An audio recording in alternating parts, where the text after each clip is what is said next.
Welcome to the Racing Nuggets podcast. Hi there, I'm PJ Noodleman, Patty, Jacqueline, joined by my co-host from the Midwest Racing Connection, Mr. Dan Plan. Hey, Dan. Hello.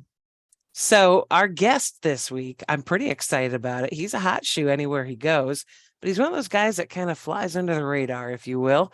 It is the number 80 of Ryan Farrell from Big Bend, Wisconsin. Hey, Ryan. Hey guys, thanks for having us on. Glad to have you. Oh my goodness. Yes. You are one of those guys, like I said, that you're kind of under the radar. It's like you're doing your own thing and you are a mechanical engineer, correct? Yep, that is correct. For better or worse. Yeah. And you do chassis setups as well, too, not just for yourself, obviously, but for others. So you're kind of a freelancer in that regard.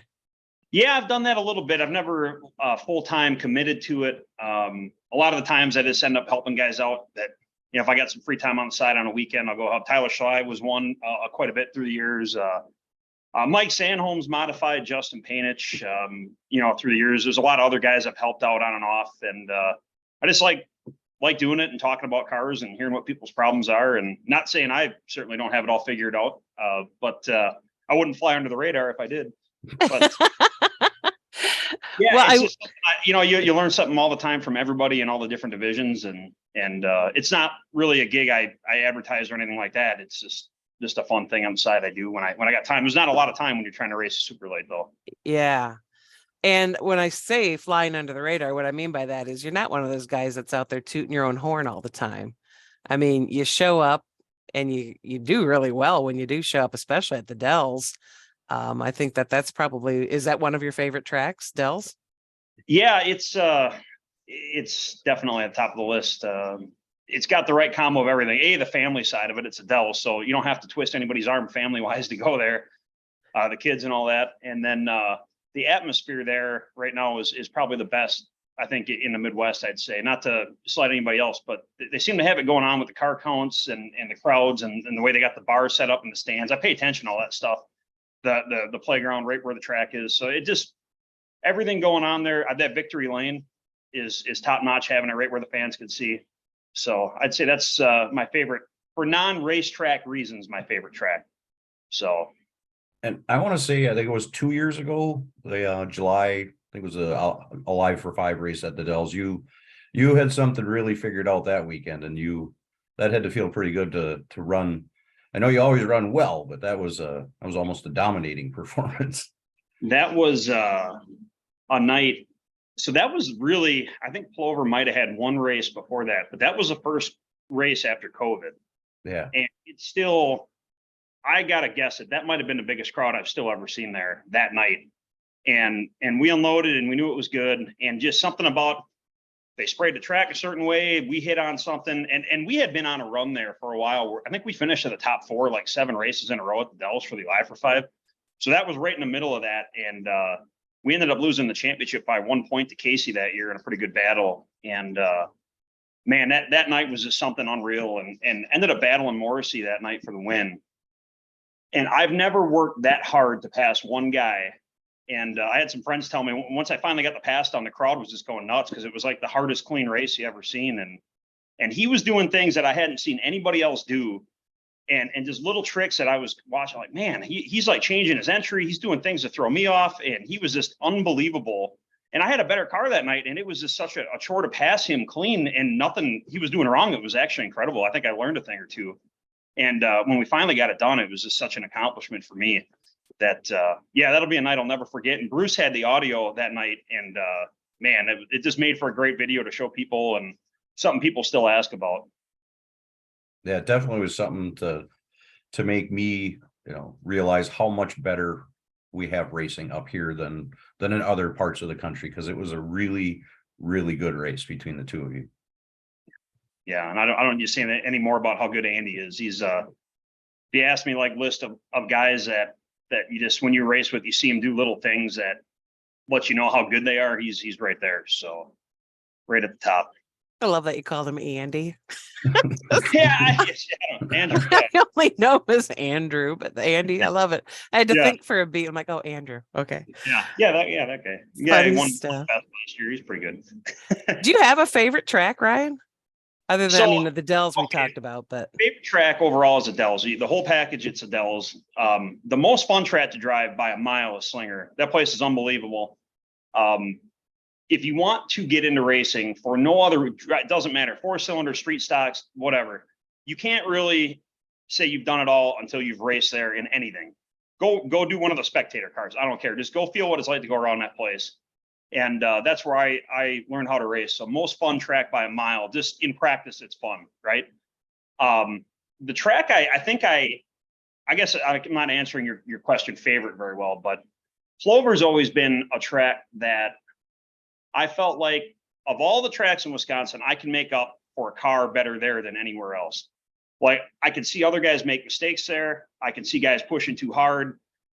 It's not a motor track. It's really, really throttle sensitive. And I always took a lot of pride in how well we ran there because you can't really, you can make a lot of mistakes as a driver where asphalt racing is so much car oriented. You're not going to win with an 8th place car most days, but you can run a lot better with an 8th place car at Plover if you make all the right decisions throughout the race than you can anywhere else. So as far as driver control tracks, that one's right there too. And we don't get to race there that often. It's kind of a bummer, but this is how the schedules work out sometimes.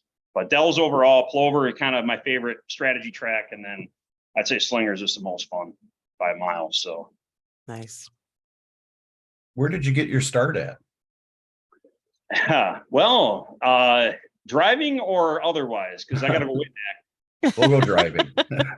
I'll go otherwise. I'm just going to skip back because this is funny because I get to name drop some people doing this stuff. So I started driving at Slinger in a street stock in 2008, but I never would have got there. My dad didn't race. I didn't have any family that really raced, race fans, but it was, I think I was on the track to be a pro fisherman for a while there. Just really loved doing it. And I would like overanalyze fishing at a pier down the road from my house. So I'd ride my bike down there before I had a license, and I'd have like 2 tackle boxes, a net, like 5 poles all pre-rigged up. Why? I don't know. Like just seemed like just whatever you had to obsess over it. And Adam Berge was living across the street, and he had a Mid-Am car that raced at Lake Geneva. And this is in East Troy, by the way. And I seen him welding and fixing something over there. And I finally got, after about the 3rd time seeing it, I got to go talk to this guy. And so then started helping him out, and he raced for a couple of years. And then James Swan jumped in his car and got to learn from Adam. Then I got to learn a ton from James, not just driving, how to talk to people, how to entertain people, sponsors, fans, how to talk to drivers in a conflict, not to mention how good he is at driving. So I learned a ton from him. And those 2 guys kind of set me up where in 2008, after about 3.5 years of helping, I was able to scratch together a street stock deal via Seth Luton's drives a 602 car. I met him racing online. That's really where I started, was online, man. I was obsessive before the iRacing days. So I missed the heyday. I was actually a little early on that, but NASCAR 03, and there's a lot of people that'll know what I'm talking about. I think I played that game until I went through 3 wheels, and then college hit, and I kind of had to grow up a little bit. And so as that was happening, Seth's like, well, I know a guy with a street stock. So I was going from MSOE back home, getting a car, driving back to Racine to go work at a guy named Chris Sackman's shop who had a street stock from Lake Geneva, and ended up putting it together for him. He's like, well, I wrecked it. If you fix it, I'll let you drive it. And then if you like it, you can buy it. And took me like 5 years to pay off a $3,000 street stock, but I got oh my goodness. Yeah, just dumb. I think my dad was like, you really got to do that. You have to do this. Okay. And eventually everybody kind of just got on board with it. But that's how I got started. And that led to going to Slinger every weekend. And so yeah, street stocks, and then did that for 3 years. And Adam Berge, Dan Church used to joke that Adam Berge was my manager back then. He was kind of like giving Dan a hard time. He's like, Dan, you got enough resources, but not enough people. You got to have this Ryan Farrell guy bring his crew guys. And they're enthusiastic, but they're all broke. So they need you and you need them. And we ended up getting together with Dan and ended up working perfect. Jordan Navoy was coming out to help me at that point. So I got his high school picture on my air compressor over here. Oh, wow. funny. So yeah, I met him before he ever started driving, and there's a good one for later in the year when you're looking for a podcast guy too. But yeah, I had a heck of a crew there. Justin's still with me as my crew chief, and Jordan got to start there. I let him drive my street stock there, and the joke was when he jumped in it, he was number 80 because it was my car, but his last name was DeVoy, and they called it the ADD. So ended up being kind of a fun. But his first time racing was in my street stock, and he obviously did pretty well with that afterwards. So That's pretty yeah. cool. So So did your family race though? I mean, or is that nope. so it was just getting introduced to it by the people that you knew? I was like, I remember making a list one time of things I felt like I had to do if I ever wanted to drive race cars. And it was like, you got to learn how to work on them. So I did that. And it's like, and then you got to get a street stock and an engineering degree. So I did that. And then after that, I can't remember what it was, but I had a list I remember writing as like a 14-year-old. And we got there. What I didn't know is part of it was going to be like a moonlight as a professional gambler to raise enough funds to do this. But there's a side, that's a side story for you. So, yeah, I actually was in 2015, Dan kind of had to shut down his racing program, and we had just gotten a super late. So that was like a dream come true. And some things happened with the economy and it hurt him. So he had to get out, and Justin and I were like, I don't know what we're going to do. And DraftKings had just started in 2015, late 2015. And I had made some money doing it. And I'm like, I think I could do this. I know enough about NASCAR. I know enough about, statistics to maybe come up with a way to do it. And we won I made like $6,000 at Daytona that year in February for that race, and parlayed that into another $20,000 at the Vegas race, and parlayed that into another $30,000 at Bristol. And for a while there, I was like the highest ranked NASCAR DraftKings gambler in the world. Wow. And the biggest mistake I made was I stopped doing it so I could go back racing. And that first year, I didn't really think, I look back on it now and I get it, but there was no strategy guides for it. So we were literally writing the book, right? So things people don't get when you have a race at Daytona, what happens? Everybody crashes, oddballs win. There's no guarantee for anything. Pick all the guys in the back. They pass the most cars and end up in the front at the end of the race. So nobody knew that strategy. So there was maybe 20 guys across the country that had figured this out. And we were all swapping the money for the first half of 2016. And so that got me enough money to buy the super late and kind of go from there. So wow. What a story. I don't think I'd be here right now. And people ask if I still do it, and I do it for fun, but very little. It's not, I don't have leverage on it like I used to. Because there's strategy guys out there. There's guys that made careers out of this on the internet. If you do a deep search somewhere, I've got some articles I wrote for a website on who to pick for certain races. But the strategy guides are out there now, so everybody can kind of Google who to pick for a race and how to play the strategies. So there's not really leverage anymore. It's kind of a luck thing. I actually got to the point where I hired a guy through a internet, like, how do I say it, subcontracting service to help me pull lap times out of the data on NASCAR's website. So I was getting all the practice data and making my own practice charts to see what the fall offs were, and making charts that way and picking guys up, and it is just crazy. But wow. I'd wake up on a Sunday for like 6 hours before the race, and I'd watch the race pre-coverage to hear who was like. You could tell guys aren't normally enthusiastic about their car, and then when you get like a Matt Kenseth, then he tells you, "Hey, this thing's awesome. Take that to the bank," because he's not just saying that. And so I'd do that. I'd have my lineups. I'd have a simulator built out, projected point totals for every guy, which was the best salary, and just craziness. Wow. That analytical mind has served you well. It did there, that's for sure. It paid for college anyway, I guess, or race, however you want to look at it. But no, but yeah, those are the good old days there. But wow, but I don't suggest doing that. That's not a good strategy anymore. It's way too known now. So. Well, that's a great story about getting in early on something like that. Yeah. So kept us alive, and we're still kicking. So that's awesome. I love that. So how is it then? I mean, other than the gambling part, if you will, how have you been able to stay in racing for so long? Because this is a tough sport to do as a hobby, I keep trying to make more money at work. So that's the lame answer, but sponsors are pretty helpful.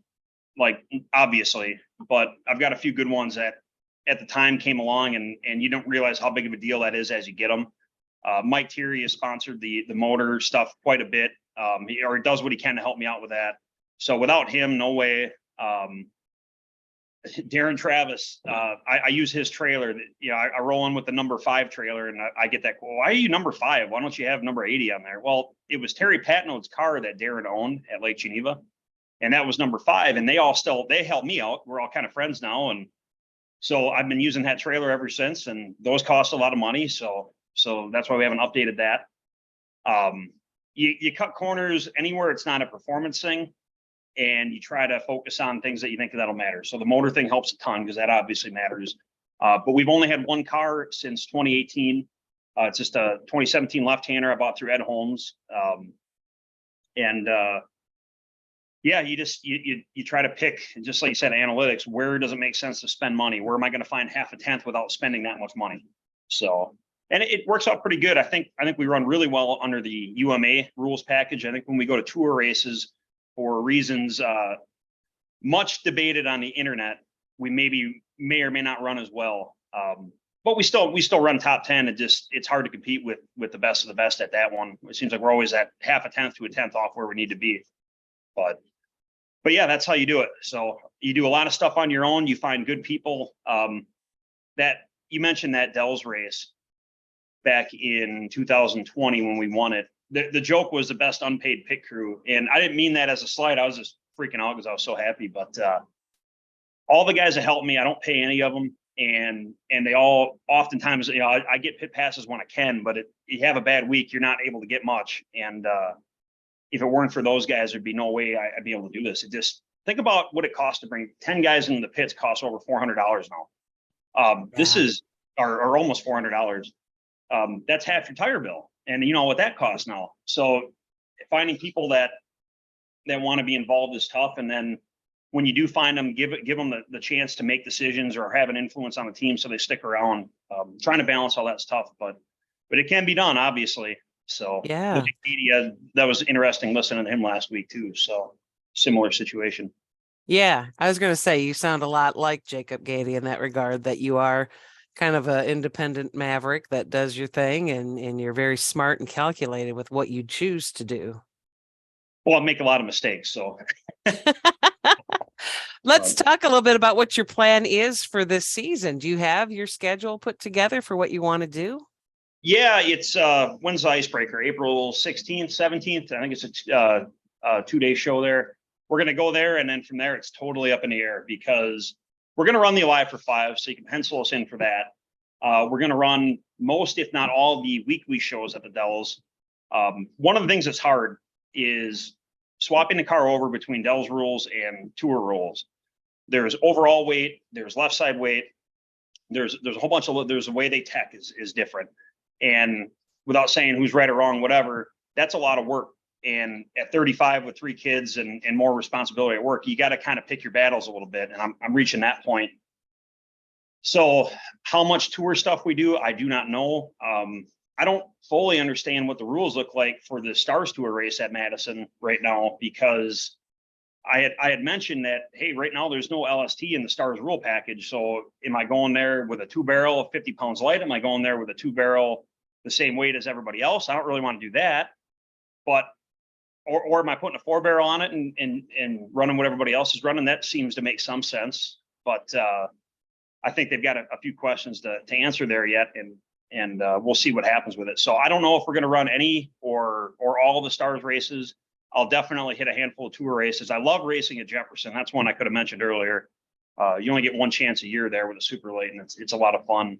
So Milwaukee Mile is 15 minutes from my house, and all the family likes coming out to check that out. So I'll probably try to hit that one and see where we end up from there. Cool. I love that you've got kind of a framework anyway to go with. You mentioned we're one rack away from the whole thing getting up. Shoot. You mentioned the rules, and I know that can be kind of a frustration pain point, if you will, for some people.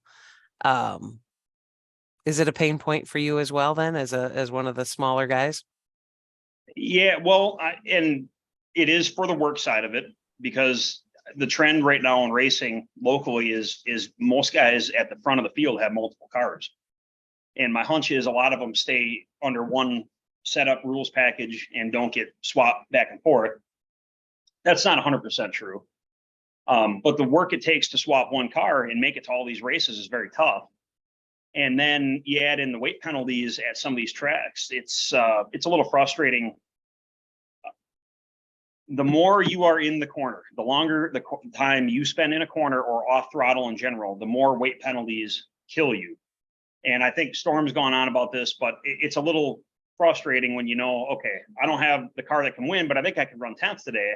And then about 40 laps in, you start seeing other guys moving ahead of you that they couldn't keep up for 40 laps, and all of a sudden now they're moving ahead. Well, some of that's set up, but some of it's not. So when you see guys pick Milwaukee as a race to take a weight break at because of motor, I think we've maybe made a mistake there. So you talk about analytics. Well, what's it telling you? What are the people spending the most money on racing telling you? Are they going out of their way to buy horsepower, or are they going out of their way to get whatever they need to be the lightest car? And it's so competitive now. 50 pounds is a huge deal. 25 pounds is a big enough deal to get your attention. And so I won't complain any more than that, but it's a lot of effort to load your car up, find a volunteer crew, load your car up, fix it over the week, get it ready to go race against the best in the country, in my opinion, in general. And to go do it and then handicap yourself a little bit, it's a little frustrating. So like, again, where do I want to spend my money? How do I get the most sponsor exposure? How do I get the most bang for your buck, if you will? And why would you do that? So I'm going to put you on the spot. What do you think is the right solution to address that? Well, I've been joking about making t-shirts and billboards that say equal weights for super lates. So at least get the weights the same. All right. Put us all there and let it even it out. Most of the guys that'll complain have probably already swapped engines around because they can. And not everybody else can do that. We're like, I can't as a lower budget team, and I'm racing in the top. So you can only complain so much. You ask for it, right? But I can't swap rule. It takes a lot of planning for me to make a change. So this is why I kind of stuck with this LST program. A, you got Mike supporting it. B, if it blows up, I can afford one a lot easier than I can afford something that gets closer to $30,000. So all I want is in the race. And I don't mind if you want to have a little bit of qualifying weight, because that's when the power maybe matters a little bit more. I'd be willing to do that. But when the race starts, I don't want to weigh more than the next guy. So especially at tracks with long corners or low grip, that really kills you. And if it works at the Dells, if an Ace motor can win at the Dells, it should be able to win anywhere. And that's all equal weights. And I think you've seen the car counts there. Short track stats just put it out. They've got the best car counts right now. Yeah. I like to, hey, I look at what Toby's doing. I look at what Casey's doing and Travis Sauter over there with Gabe. I watch what they're doing. Why wouldn't these other tracks maybe take a page out of that? Something to think about. Yeah. But I don't run things. So do you think the powers that be will ever be aligned? I don't know. I'm not in a position to even answer that, because think about what these guys all have different agendas they have to survive as a business to own a series and own a track. And you can only do what's best for you. And I'm sure that's what they're all doing. So my opinion is just one of probably 1,000 out there. And, maybe they don't have to be perfectly aligned. I think we can maybe do a little better than we are, though. But if there's a winner and a loser in that, I don't blame anybody for maybe hesitating. So I understand it, even though I might not like it.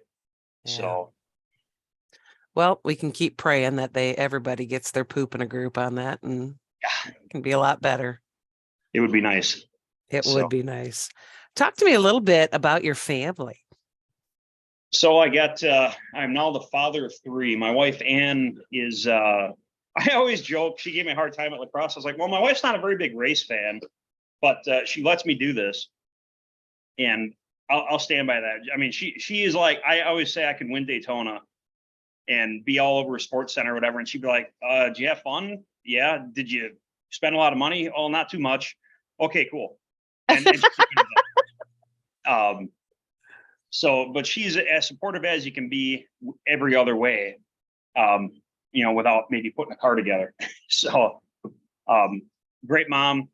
And now I said I got 3 kids. So Jack, Ingrid, and Elena now is the young one. And I was watching the other podcast and I heard this thing about G-forces. Yeah. I was joking with somebody, I'm going to retire so I can even out my family. So I got 2 boys and 2 girls. I got to stop racing for a year to do it. So, yeah, my firstborn Ingrid, she's obviously a girl, and then Jack, and then Elena here about 5 months ago. So we got my hands full with that right now. I Oldest, bet. youngest is 5 months. So, How old is your oldest? 7. 7. Okay. And does she like racing? Do your kids like coming? Oh yeah, they love it. They love getting the post-race cards and the candy, and they love the playgrounds, and they love to ask me why I didn't win a race. So yeah, why didn't you win? Well, there's a lot that went into it, but somebody else finished first, right? And yeah, yes, they did. Yes. So they got tough questions. They're difficult, but they don't pull any punches. Oh my goodness. Oh my goodness. You got a really great group that you surround yourself with. You really do. And I will admit, I don't know you that well. This is kind of the most I've ever really been able to talk to you, but I know a lot of the people that surround you, and everybody speaks very highly of you. So that's got to feel good to be respected by your peers. It does. I think it means I need to just win a little bit more, right? But no, I tell you, there's been very few and far between conflict wise at the racetrack, and I don't really like having people around that can't keep themselves under control, and it's racing. We all got to go to work tomorrow. Everybody on my team works, so treat everybody else nice, help everybody else out at the track, and try to have fun. Even though this is like, fun is an odd word for it. It's just the competition. I like the challenge of it. That's what's really fun. Yeah, I gotta say, most people I meet at the racetrack are pretty neat, and I learn a lot talking to people. I like picking other people's brains. Ask some young guy what he's got for springs, and then they're, Dad, what do I got? Put them on the spot a little bit that way, and mess with them. But I can remember. You had Jeff Storm on here, and when I started racing super lates, I was at the Dells in 2015, and I had a race where I was like back and forth with Jeff for like 7th or 8th spot, something like that. And I didn't know him. I just knew he'd been around successfully for a long time, and it was kind of to me, a big deal. And he came over and was like, "Hey," and I'm like, "Oh no, he's mad at me." And he's like, "Hey, you did a heck of a job, you're a clean racer, man. Thanks for, you don't always get that out of young guys and this and that." And I always remembered that, and that stuck with me, and I've tried to do that to other guys, and let people know when you race clean, it's not always about. I always loved Dale Earnhardt, but this isn't that. This isn't NASCAR, and there's not media and all that. You gotta race everybody else like they're on a budget too. So Jeff doing that really stood out to me, and I remember, like I said, talking to or watching Swan race and how he handled his business, and I think I took a lot out of those pages, and it's paid off. That's incredible. I love that. I love that. Well, talk a little bit more, if you could, about your dream plan for the year. I mean, if all of the stars aligned, what would be the dream for you this season? I would, I would probably run all the tour. That would be.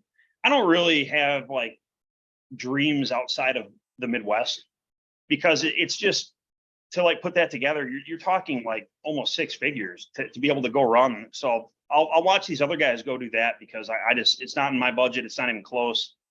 Unless somebody's coming around with like a 6-figure budget to go do it, it's not something we're going to touch, and that's okay, because there's a heck of a lot you can do up here, and that's already like already more than I ever figured I'd get to do. So the dream would be run all the tour races, obviously all the Alive for 5.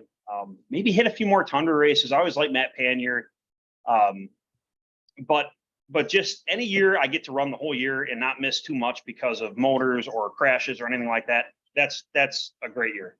So, and then, you can't win every race, but 2 years ago we made, setup guy, right? I made some calls that did not work, and it set me back almost the entire year, man. We sucked. It was my fault. And that's okay. I learned something out of it. I remember telling Terry Patnode what I had done, and he's like, I don't like that idea. I was like, oh, we got to try it. And boy, he was right on that one. And so there's years where you struggle all year, and that was 2021. And then last year we had some bad luck, but man, the car was really good everywhere we went. So I was okay with that. If you got the speed and you're competitive, that's fun. When you're out to lunch and missing shows, that's not a great time. So if we can make all these big shows, you go to like Slinger Nationals, right? Making that show. I didn't race it last year because we had an oil pump failure right before that, and I couldn't get what I needed. And so we missed it, but just making that race, that's a dream right there. Anytime you make it, you get the hat that says you made the race. That's a good day. So yeah. You're a mechanical engineer, so that's your day job. Yep. So are they pretty cool about racing, letting you go early if you need to, or do you have to finagle things? So a few years ago, I moved companies, and now I'm working for a place that builds concrete plants out of Burlington. And the guy that got me there, Tom Moore, lured me over there, and he's a dirt racer that I'd gotten to know through the years. And I'm trying to remember how I met him, but just hit it off. And he was always bugging me. He said, why don't you come here? Why don't you come here? Finally, I was like, you know what? I got to go check it out. So I went and interviewed, and ended up, it was a great call. Ended up making, just a better job overall, and helps the race budget, and closer to home. And so with him being a racer, I never really have too much of a problem with it. He's pretty cool. And now he's taken over as GM and moved up. So I got a pretty good in that way. So nice. He's pretty cool. And I think he's making the shift to asphalt racing this year. So he's going to be that guy that's won a bunch of championships on dirt coming over to asphalt. So it'll be fun to watch him. Another guy I've gone over there and kind of showed him how we scale and where to put lead and stuff like that. So he's a pretty good driver. I remember watching him at Slinger one time. He took his dirt car to Slinger, and I was standing in turn 3, and he came down a backstretch, and he was about to go in there. And I think he forgot he wasn't on dirt, and you could just see him setting the car up so he could yank the wheel right and throttle up. And I was like, get back. And it just like, he saved it at the last second, but it was awesome, man. Dirt was flying, the dust and everything. And it was like the coolest thing you ever seen, but it was not fast. It was not the fast way around the track. So he learned after that. I'm thinking he'll pick it up pretty quick. But what's his name? I've ever seen Tom Moore. Tom Moore. Okay. I think he's won the championship a handful of times at Beaver Dam in the sportsman class. So he's going to run an area sportsman at the Dells as much as he can. But cool. He's got a lot on his plate too with kids and obviously work. But yeah, so I got a pretty good in there. So if you ever got a concrete plant, you have questions, I'm your guy now. Love it. I think that's too many people out there, but. So have you ever raced on dirt yourself? I have not raced on dirt other than iRacing, but dirt, I've never done it. I did ice race once. Wow. And that was awesome. I finished second to somebody. I was so young, I didn't know any of the guys that were there. There was a bunch of it was like a dirt asphalt invitational thing at, I think it was Toledo. I don't know how you say it. And I didn't even know the guy. I just showed up and I said, well, I'm here because they said a bunch of us could race. And I showed up and did it. And I didn't even know the guy I was racing his car for, but man, it was a ball. So if it's anything like that, I'd be all about trying it. And I wish I could see more guys. Bobby Gutnick would tell me that asphalt was a lot more technical than dirt. Dirt, you just kind of went where there was grip and you sent it in there and drove it. He goes, on asphalt, it's a lot more technical. You got to hit your line. There's only one way to go around a track for the most part. And the setup matters a whole heck of a lot. You got a lot less control once the race starts. So I don't know how that would translate, but I'd like to try it someday in a semi-competitive car. But I'm confident I could do pretty well. I think most asphalt guys could do better than they think. But I think the dirt guys kind of have like this thing, oh, we're sliding around, we're really wheeling it. You guys are just driving around the corner. But I think we'd hold our own pretty good. I think you're right. Well, do you have any other things you want to share? I feel like I maybe have missed a few things that we were. I was listening to the Ricky Brooks podcast, and he was talking about having like the tech where you do it by appointment and there's less standing in line. And I'm like, if I got anybody's attention, that is awesome. Less standing in line. Like tire pick. Okay, I could take that one. That absolutely drives me nuts. We show up, like the pits open at 8 in who knows where in Wisconsin. So half the state's got to drive a few hours. So the pits open at 8 o'clock. And then you have like people just go stand on the tire line for like an hour and a half can we just randomize this and save everybody's time? So like it gets to the point, right? So I've got some kids and a job and a little bit of a life outside racing. And like I'm looking at the schedule, like if I'm not there by like 7:45, I'm gonna be picking like 20th in the tire line. Sometimes it matters, sometimes it doesn't. And it's like, can somebody meet me at the track? Get in, here's my credit card, get in there early, go see if you can beat these guys in line. And like, do we have to do that? Is that how it's got to be? Can we just, and then like Tundra has a tire pick. I'll pick on Tundra for a second here because they do a lot of this stuff well too, but they have a tire pick where you pull a number, right? And then when you're in line, everybody gathers around and they start reading numbers off or names. And like the first couple names they go slow, and then they just read them off as fast as they can, and this chaos ensues as everybody runs around. Like, how about you just do a random number, like you pick for qualifying? Just do a random number so everybody can have their crew show up there at actual on time, not 2 hours early, and then you don't have some poor crew guy standing around to pick his tires all day. Yeah. So maybe I'm crazy. No, I think you're spot on because the race before the race. I'm only complaining because I'm the last guy there half the time. But man, like what? We could do better. It's the race before the race, and it's kind of a pain in the arse. And then maybe we could push like the pit opening time back an hour or two, because I think of how much time we like these dirt guys. I tell you what, they got that figured out. Yeah, I show up for the 4 o'clock pit open and we're racing at 7. Like we could maybe come a little closer than that, couldn't we? So I heard Ricky also talk about like doing what you can with 2-day shows. I know a lot of tracks need that for revenue, and I get that. So you can only do so much there, but it does add quite a bit of cost when you're there with hotel rooms and everything else. So, really trimming that down. Everybody makes fun of NASCAR, but we practice more than they do now. Right? Oh my gosh. About that? We all call them a bunch of idiots, and here they are. They're practicing less than we are. They don't let testing happen. We test more than they do. Who's the idiot here? So just a thought. So tire pick and all the waiting in line always drives me nuts with that. But for the most part, I mean, I know all the owners, everybody's pretty cool at the tracks and series. And, I like trying to support everybody. Like I said, I'll run Tundra, I'll run Arca Tour, I'll run, the Live for 5 stuff. And all these guys are good guys and people I like to support. So I'll keep trying to do that as much as I can this year with regard to that. But so I like your input. I think that's good stuff. And I think any of the promoters or tracks or series that are if they're listening to that, I mean, you would like to think they'd be open to ideas, because nobody is perfect with whatever their plan is. So there's always room for improvement.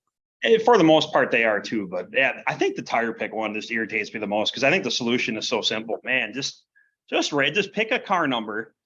I do like the Dells does that neat thing where the entry list is your qualifying order, and that's good and all, but I like it when if you can do it, the reverse of practice time. So you got the fastest handful of cars going at the end. Think of like in a Live for 5 show, the fans are rolling in there right about the time qualifying starts. Make that a show too. Like fastest guy is going last, Make that part of the show. Maybe there's some other way you could make the early, because I get why they do it. They want to get our names out there. Maybe preference in tech line or something like that.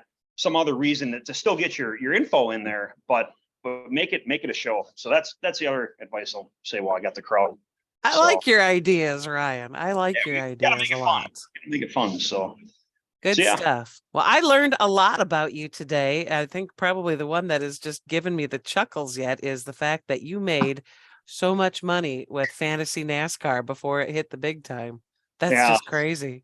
There's a yin and a yang to everything. So I also made a bunch of money on Bitcoin, but if anybody's in that, just learn from my mistakes. I actually had it.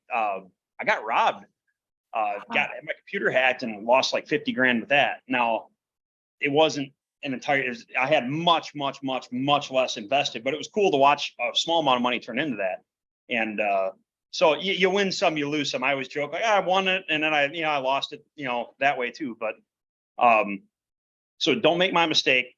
Security. And now I think the Russians are using that money to like bomb Ukraine or something right now, unfortunately. So, but no, that was, just kind of a side thing. I tell people like, it's not always gravy.